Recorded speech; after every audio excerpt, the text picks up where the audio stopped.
Okay. Group with a head. Now, the group that we start out in is family, whatever that means today. I won't even attempt to say what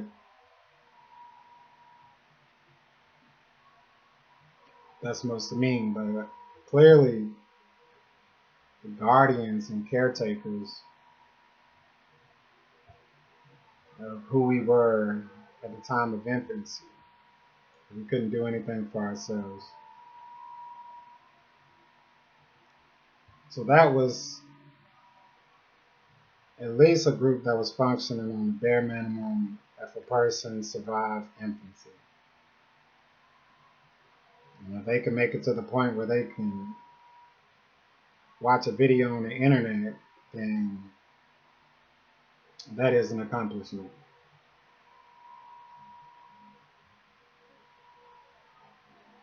For the head of that group had to be responsive to our body.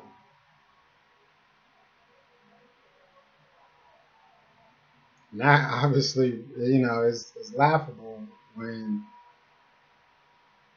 you think of like reacting.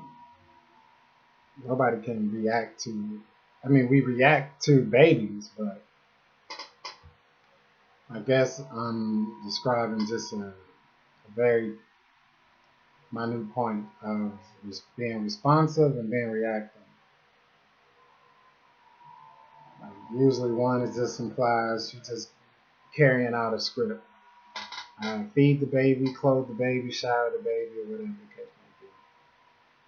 If the baby's sick, it's going to require like, hey, you know, I guess one involves thinking and the other involves feeling and sensing that something may be wrong, feeling that something may not be right, and basically, you know,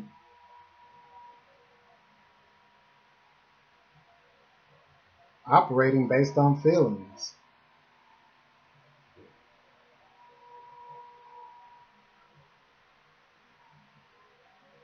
Operating based on how you feel and how you think that the person that you're relating to feels is what I would describe as being responsive.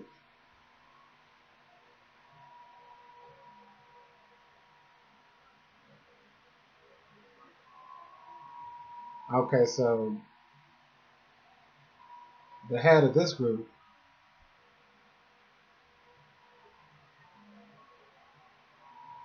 is, I would say, is the best example of someone who is responsible. I mean, super responsible. This level of responsibility, I would say, is abnormal. It's not normal.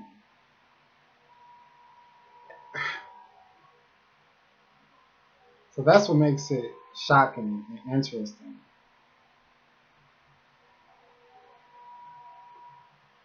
To be able to see a man being this responsible is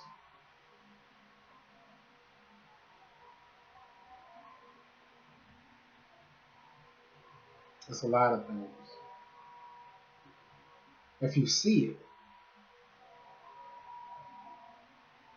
So the head of a group, let's just say the group of Bnei Baruch, let's just say, consists of 200 people.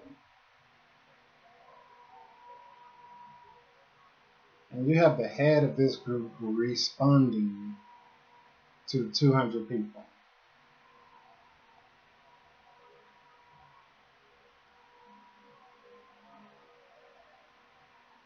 All of the 200 members of this group have access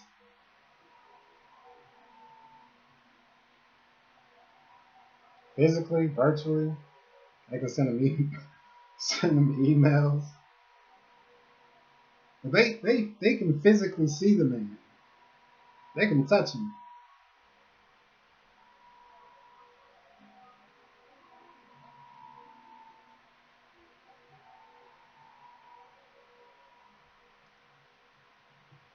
Every day.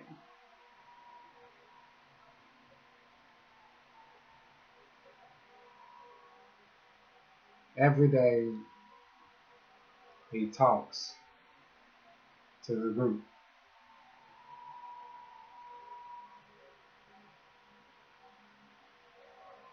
Every day he's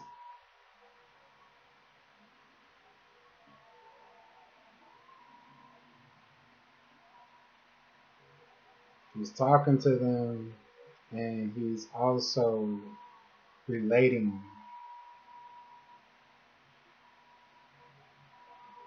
He's relating both to their mind and their feelings. Some members, I mean, 200 is it's not the real number. It's a modest number. Just to show how even with 200 would be it's already like almost record setting. If we had access to be able to see this with our own eyes, and they record everything. They record everything because everything is done. That's the one thing when you are relating to a body naturally. The only way that can be done is by the head relating to everyone together. So the head relates to the body as though it's one body. And the body is relating to the head.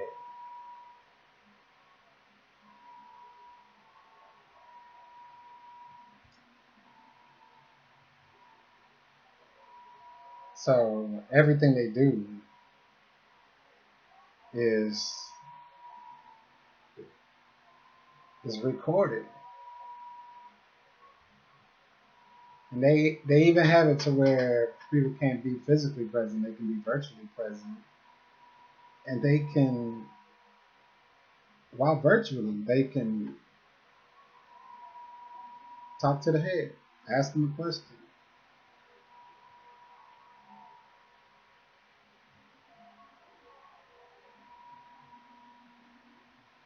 How much time does the head spend with the body?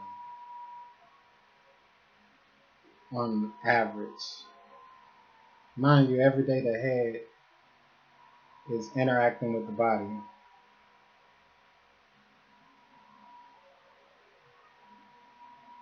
How much time does he give attention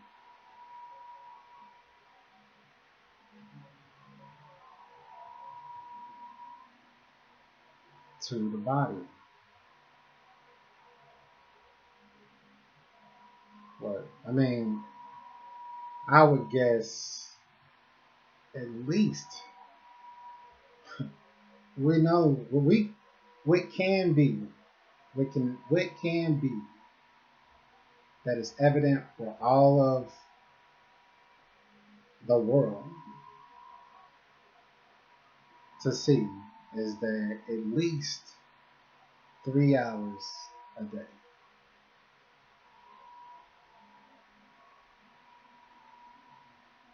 3 hours a day. 3 solid hours.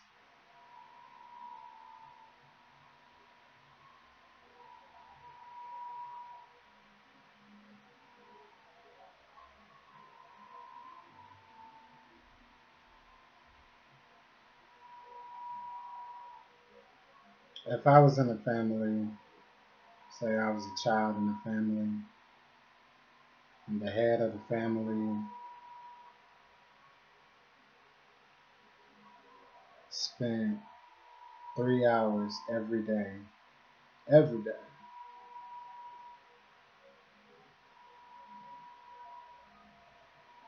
Just being attentive to me, my needs and wants.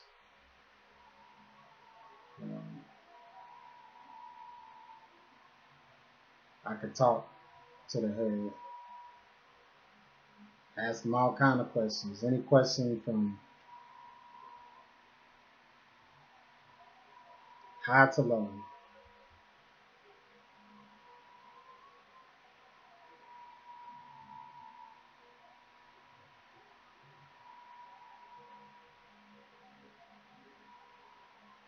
Clearly that would be of some benefit to anybody who's part of that family. The head related to a body like that.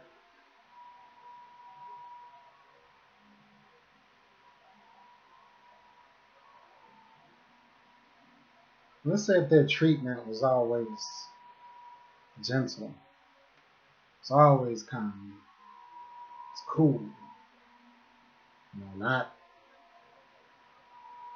angry or just, you know.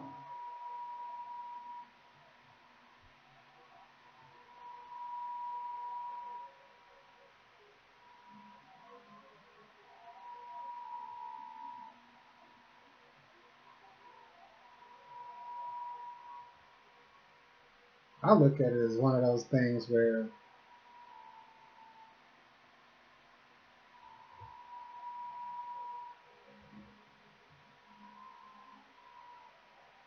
it's just lack of experience, lack of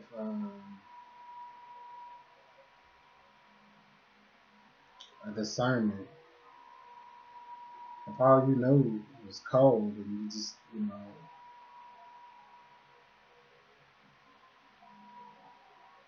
hot, warm just wouldn't be part of a person's sensations and feelings or understanding. They just plan their whole life living in the cold.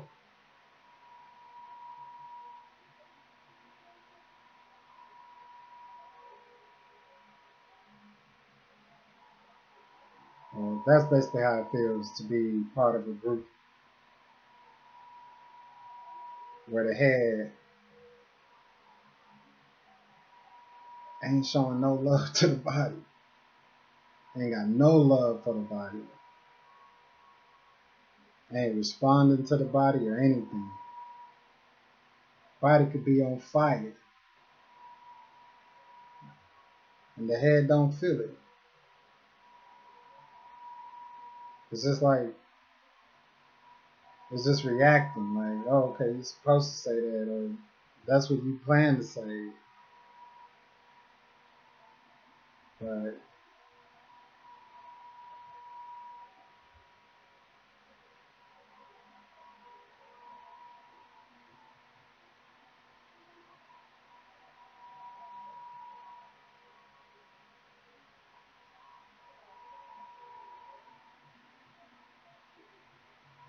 now there are groups, I'm pretty sure, private groups that operate like this on some level. But I don't know. Why? Because they private.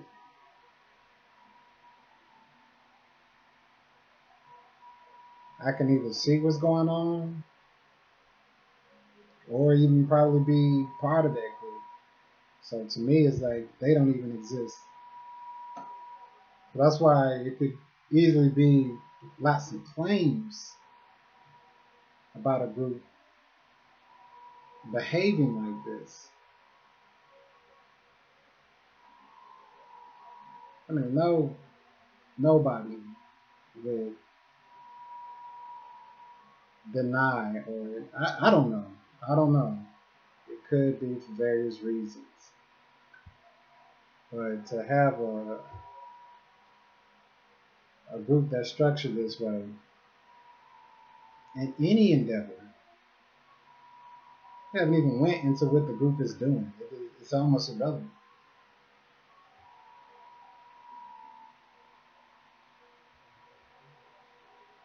the fact of how it's doing it.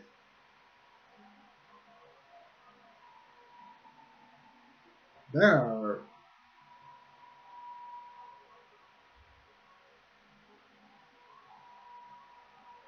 a bunch of groups.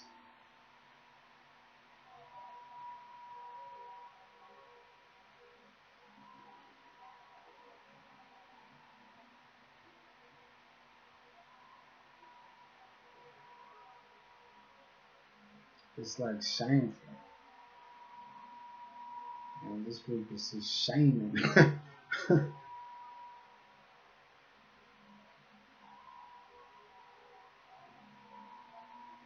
See, when you get into feelings,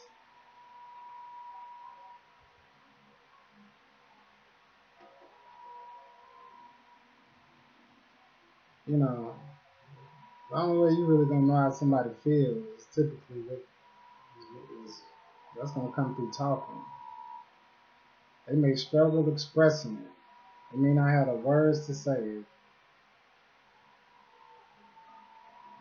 You can't look at somebody and you can guess if they're in a good mood or bad mood. But in terms of just, especially in terms of how they feel about the relationship between them in respect to other members in the group, be it in the family, somebody feels alienated.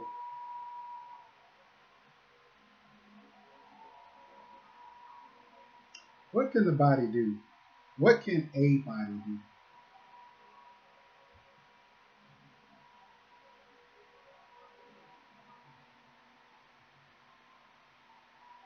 In terms of expressing one's feelings. Say somebody could just say, I feel that, you know, this group rejects me. I feel that this group doesn't want me. And therefore I feel that this group wants me to leave.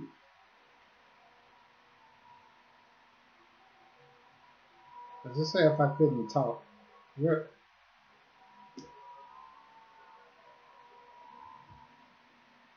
I guess I would need to know sign language. But just say if I didn't have any means of communicating, any language, any medium to express that, you know, the head of the group would be the one that is the only one that needs to be taught, and it needs to be said in front of everybody in the group, because more than likely somebody else in the group is feeling that same way. And having that conversation in a public setting will allow better for the head, better for the group. Like, hey, I didn't know you felt that way. Hey, here's what we're gonna do, people. Let's not curse each other out, or let's not X, Y, and Z. Let's change this. Let's tweak this, or maybe we'll try this, or respond to whatever the situation is. That can only be done through talking,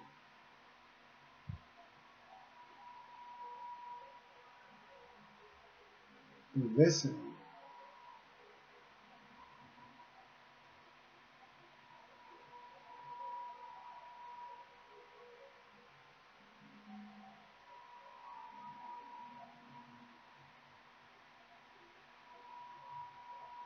Now, say if the head of the group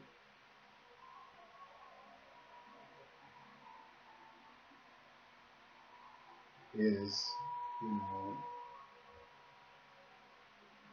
unconscious.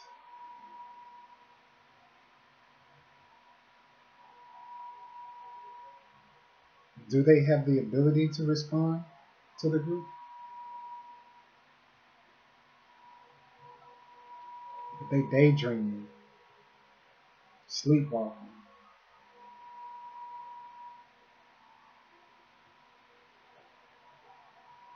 there's lots of things that can cause the mind to not be functional, not to be in any position to where it can respond properly. All right.